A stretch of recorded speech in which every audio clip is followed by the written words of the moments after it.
Hello cricket station viewers எல்லாருக்கும் வணக்கம். ஐபிஎலோட first match இன்னைக்கு முடிஞ்சிருக்கு. ஆர்சிபி ஒரு ஸ்டேட்மெண்டோட ஜெயிச்சிருக்காங்க. பிரமாதமா விளையாடி என்னதான் வந்து ஃபர்ஸ்ட் ஒரு பிரில்லியன்ட் ஸ்டார்ட்ல இருந்தாலும் கேகேஆரை வந்து அப்படியே பின்தள்ளி ஒரு பயங்கரமான ஒரு கண்டெயின், அதுக்கப்புறம் வந்து சேசிங்லும் அற்புதமா விளையாடி எக்ஸலண்டான விக்டரி. ரிச்சர்ட்ஸ் பார்க்கும்போது தெரியுது நல்ல பேட்டிங் விக்கெட் தான். நீங்க பிச்ல இருந்தே முதல்ல சொல்லுங்க, நம்ம கேட்போம். பிச் எப்படி இருந்தது? கேகேஆர் அடிக்க வேண்டியதை கோட்டை விட்டாங்கன்னு சொல்லலாமா? நீங்க தான் பாத்தீங்களே, ரன் மழை தானே பொழிஞ்சுது. அந்த மாதிரி தான் விக்கெட் இருந்துச்சு. நெக்ஸ்ட் வந்து செஞ்சு இந்த சிஎஸ்கே எம்ஐ மாதிரி ஆர்சிபி வெர்சஸ் கேகேஆருக்குன்னு ஒரு தனி இது வந்து ஒரு ரைவல்ரி இருக்கு. ஆமா ஆமா இந்த முறை வந்து அவங்க கோட்டைக்குள்ள ஈடன் கார்டனுக்குள்ள பூந்து இந்த மாதிரி ஒரு அடி அடிச்சிருக்காங்க. ஆர்சிபி ஃபேன்ஸ் வந்து இப்போ வந்து ஒரு கெத்தா இருக்கும். இது ஒரு கெத்தான ஒரு வின்னு. ஆமா, நீங்க ரைவல்ரின்னு சொன்ன உடனே ஒரே ஒரு விஷயம் நாங்க ஆட் பண்ணிக்கிறேன். இது ஆக்சுவலி அவங்க வந்து 2 வருஷம் கழிச்சு இப்பதான் முதல் தடவை கேகேஆர் ஜெயிக்கிறாங்க. கடந்த 4 மேட்சா வந்து கேகேஆர் தான் ஜெயிச்சிருக்கு. இது 5வது மேட்சா இப்பதான் அவங்க ஜெயிக்கிறாங்க. நீங்க மேல சொல்லுங்க. இது வந்து நாம வந்து ப்ரெடிக்ஷன் பண்ண மாதிரி பாத்தீங்கன்னா, பிளேயிங் 11 2 பேத்துக்கும் மோஸ்டா தான் வந்திருக்கு. புவனேஸ்வர் குமார் வந்து இன்ஜுரியால இன்னைக்கு ஒரு மைனர் இன்ஜுரி. ஸோ அதனால விளையாடல. அந்த பக்கம் பாத்தீங்கன்னா ஆண்ட்ரிஸ் நோர்கே விளையாடுவார்னு நம்ம எதிர்பார்த்தோம். ஆனா அவங்க வந்து நியூ பால்ல ஸ்விங் பண்ணக்கூடிய இவரை ஸ்பென்சர் ஜான்சன் கொண்டு வந்துட்டாங்க. ஸோ அந்த ஒரே ஒரு இது மட்டும்தான் அங்க கொஞ்சம் நாம சொன்னதுல ப்ரெடிக்ஷன்ல மிஸ் ஆயிருந்துச்சு.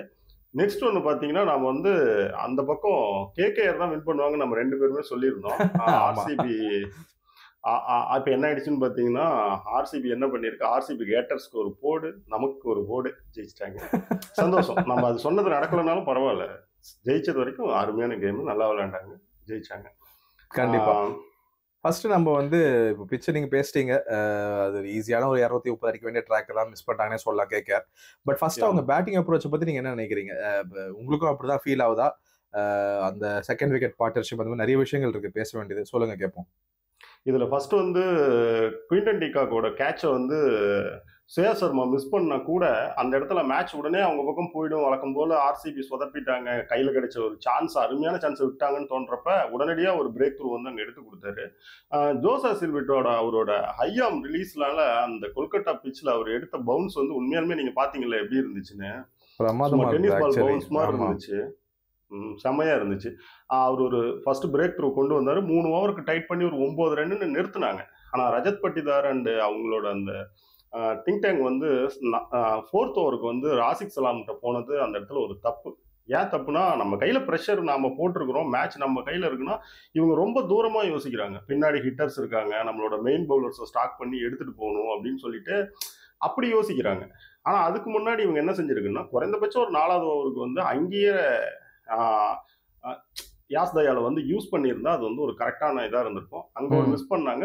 நெக்ஸ்ட் அப்படியே பவர் பிளே முடிஞ்சு பார்த்தீங்கன்னா, ஸ்ரேயாஸ் சர்மா அண்ட் குருணால் பாண்டியா அங்கே மூவ் பண்ண வேண்டிய இடத்துல திரும்ப ராசிக் சலாரை உள்ள கொண்டு வந்தாங்க. ராசிக் சலாமை உள்ள கொண்டு வந்தாங்க.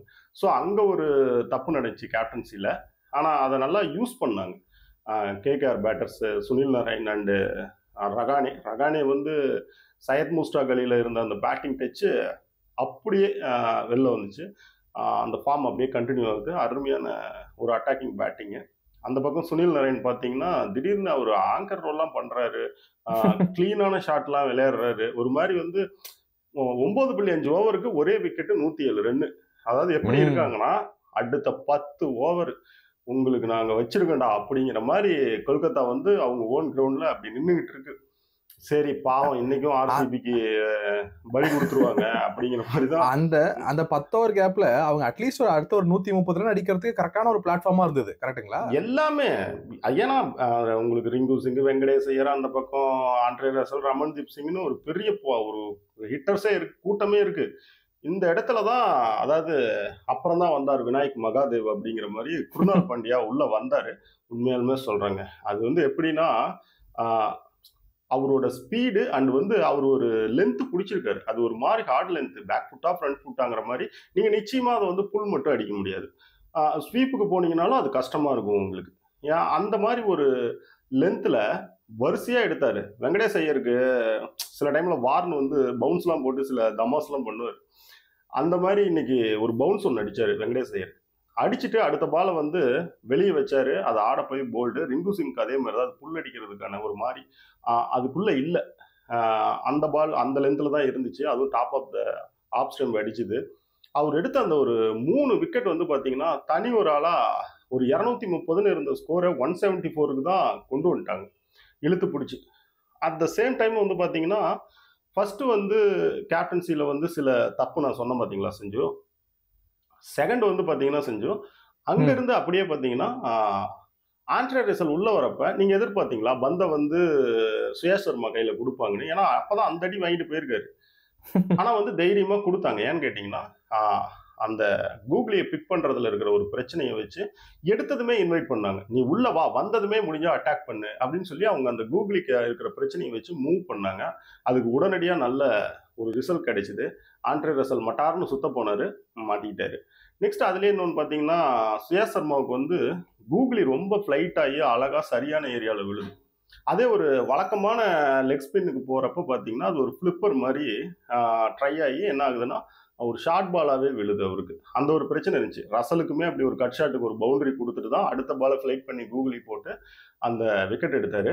அங்கேருந்து பார்த்தீங்கன்னா ரமன்தீப் சிங் அண்டு ரகுவன்சி கடைசி பேட்டிங் பேர் வந்துட்டாங்க. ஸோ கடைசி பேட்டிங் பேர் வந்ததும் அந்த இடத்துலையும் ரஜத் பட்டி தான் ரொம்ப நல்லா பண்ணியிருந்தார். நான் வா லிவிங்ஸ்டனை கொண்டு வரேன், நீ மறுபடியும் இன்வைட் பண்ணு, ஏன்னா உனக்கு கடைசி பேட்டிங் பேரே அதுதானே, இல்லை நீ 2 ஓவர் நின்று எங்களை அப்புறம் அட்டாக் பண்ண போறியா அந்த 2 ஓவரை, இல்லை இங்கே லிவிங்ஸ்டனையே நீ அட்டாக் பண்ண போறியான்னு பார்த்தாரு. லிவிங்ஸ்டனுக்கு அவங்க மரியாதை கொடுத்து தான் அந்த இடத்துல விளையாண்டாங்க. அந்த இடத்துல ஒரு ஓவர் அருமையாக எடுத்துகிட்டு போயிட்டார். அங்கே நீட்டாக என்ன பண்ணான்னா ராசிக் சலாமுக்கு ஒரு ஓவர் பெண்டிங் வச்சாரு, யாஸ் தயாலுக்கு பெண்டிங் வச்சாரு. இன்னைக்கு அவங்களோட economic and first break through கொடுத்த ஜாஸ் ஹேசல்வுட்டை கடைசி 2 ஓவருக்கு வச்சு யாஸ் தயாலை நடுவில் கொண்டு வந்து ஒரு மாதிரி ஃபினிஷிங் வந்து எதிர்பார்க்காத அளவுக்கு ஆர்சிபி ஃபேன்ஸோட வயிற்றுல பாலை வாத்துட்டாங்க மொத்தமாக சேர்ந்து. பிரமாதமா முடிச்சிருக்காங்க. ஆக்சுவலி நீங்க அந்த ஒரு பாயிண்ட் மென்ஷன் பண்ணீங்கல்ல, நானும் அதை வந்து டச் பேஸ் பண்ணணும்னு தான் இருந்தேன். அது வந்து வெங்கடேஷர் தூக்குனதெல்லாம் வந்து பிரமாதமான டிசப்ஷனுங்க, பயங்கரமான பிளானிங். அந்த பவுன்சரை போட்ட உடனே ஹெல்மெட்லாம் ஆடிட்டு இருந்தாரு. திடீர்னு ஹெல்மெட் கேட்கவே அவரோட கான்சன்ட்ரேஷனும் லேப்ஸ் ஆச்சு. திடீர்னு அதுக்கப்புறம் ஆடும்போது சம்மந்தமே இல்லாம சறுக்குன்னு ஒன்று ஃபுல்லா ஒன்று போட்டு போல்டு எடுத்ததெல்லாம் வந்து பிரமாதமான பிளானிங். அதெல்லாம் குணால் பாண்டியா என்ன பண்ணி விட்டாருன்னா, போங்க தம்பி அப்படியே பேக் ஃபுட் போயிடுங்க தம்பி அப்படிங்கிற மாதிரி ஒரு ஃபாஸ்ட் பவுலர் பண்ற மாதிரி ஒரு பவுன்ஸை போட்டு அதுக்கு அதேதான் ஒரு ஃபாஸ்ட் பவுலர் எப்படி வந்து ஒரு பேட்ஸ்மேன் மைண்ட்ல வந்து பிளே பண்ணுவாரோ அதே மாதிரி பண்ணாரு இன்னைக்கு. சரிங்களா? அதெல்லாம் வந்து ஒரு பிரில்லியண்டான வந்து ஒரு பொடிதான். நீங்க சொல்ற மாதிரி சுயாஷ் வந்து அவர் வந்து எப்படி சொல்றது, கிட்டத்தட்ட நம்ம வந்து ஒரு ரவி பிஷ்னாய் மாதிரி வச்சுக்கோங்களேன். ஃப்ரீக்வெண்டா வந்து உங்களுக்கு ராங் தான் நிறைய அவர் வந்து ரவி பிஷ்னாய் மாதிரி வந்து நான் தன்னை ஒரு கூகுளி பவுலராகவே அவர் நினைச்சிட்டா பிரச்சனை கிடையாது. இல்ல அதுதான், அதனால ஒரு நிறைய கூகுளி போக வச்சுக்கல அவருக்கு பிரச்சனை.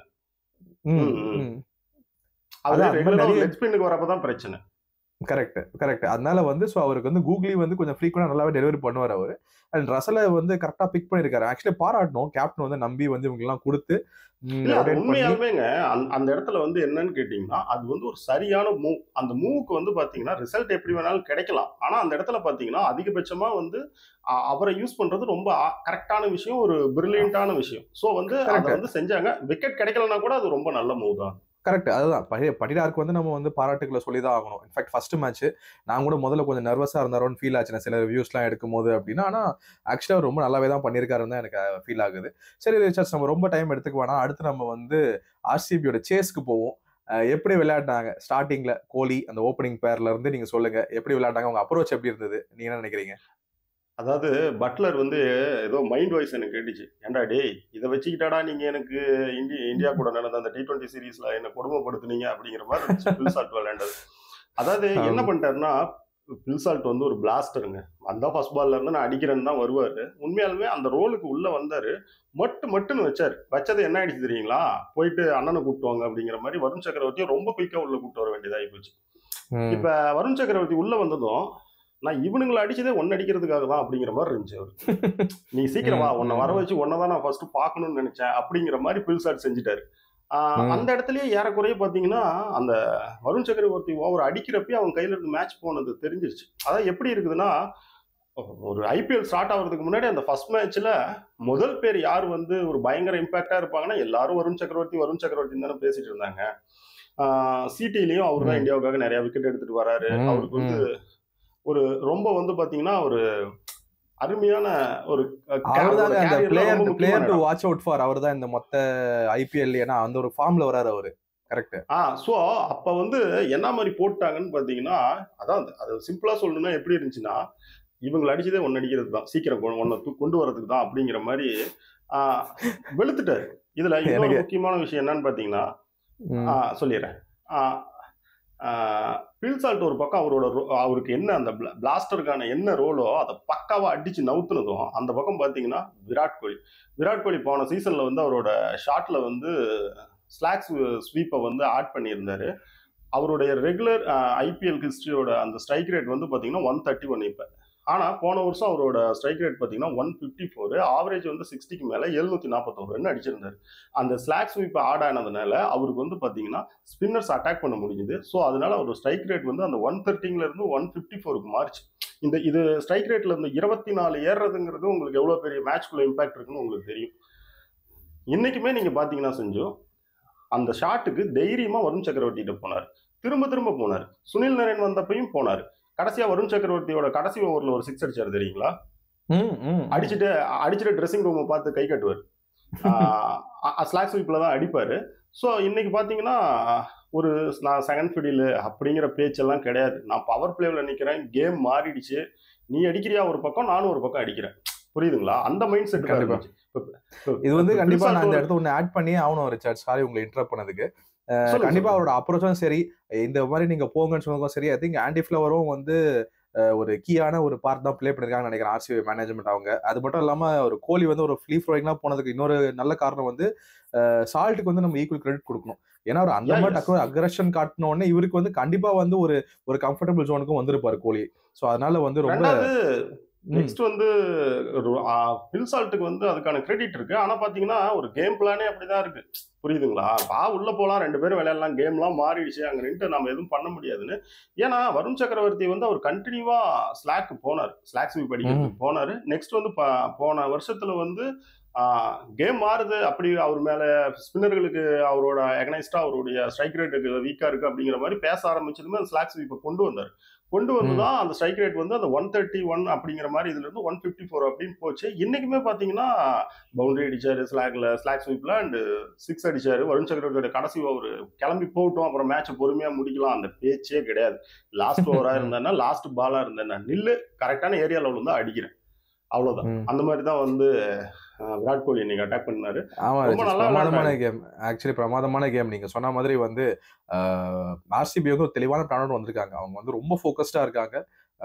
போலிங்கும் சரி, பேட்டிங்கும் சரி, நம்ம ஏற்கனவே நிறைய பேசிட்டோம். அவங்க ஆப்ஷன்ல எந்த மாதிரி வந்து இந்த பிளேயர் தான் வேணும் பிக்கப் பண்ணாங்கன்னு சரி, அந்த எக்ஸிகியூஷனை இப்போ பார்க்குறோம். கேப்டனும் வந்து நல்லா வந்து ஒரு சப்போர்ட்டிவா இருக்காரு, அனுசரிச்சு போற எல்லா பிளேயர்ஸும் பேக் பண்றாங்க கேப்டனை. ஆர்சிபிக்கு ஒரு அற்புதமான சீசன் காத்திருக்குன்னே சொல்லலாம். ஆர்சிபி ஃபேன்ஸ் அதுக்குள்ள கேட்க ஆரம்பிச்சிட்டாங்க, அடுத்த மேட்ச்ல ஆடணுமா, நேரா ஃபைனல்ஸ்க்கு போறோம் அப்படின்னு கேட்க ஆரம்பிச்சிட்டாங்க. அது வந்து ஜெயிக்கிறதே எதுக்குனாங்க, ஒரு ஐபிஎல் டீம் ஜெயிக்கிறது அவங்க ஃபேன்ஸ் வந்து சோசியல் மீடியால ஜாலி பண்றது. அதனால கண்டிப்பா இன்னைக்கு அவங்களோட டே தான்.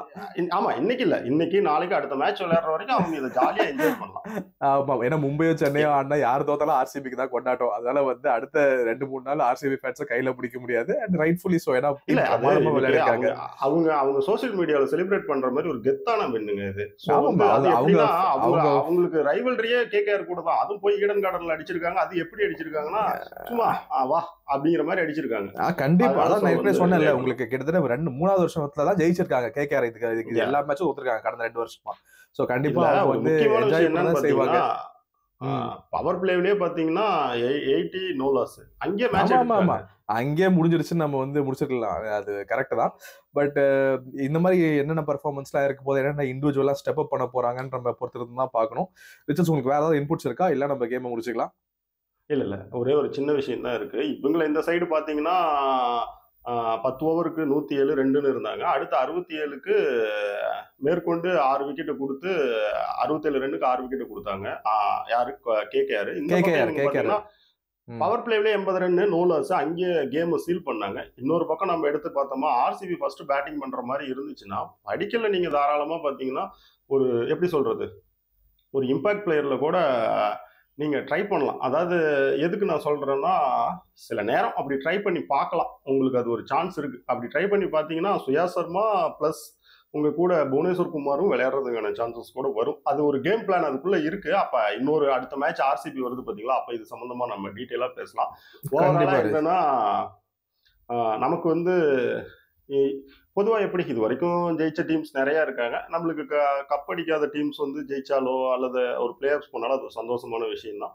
இன்னைக்கு அவங்களோட வின் வந்து ரொம்ப நல்லா இருந்துச்சு. இனிப்பே நான் இது முடிச்சுட்டு போய் சோசியல் மீடியாவில் வந்து ஆர்சி ஃபேன்ஸ் இது என்ன மாதிரி செலிப்ரேட் பண்ணிட்டு இருக்குன்னு பார்க்கறது தான் நம்ம வேலையே. கண்டிப்பா கண்டிப்பா. தேங்க்யூ ரிச்சர்ட்ஸ், உங்க வியூஸ்க்கு. Thank you viewers.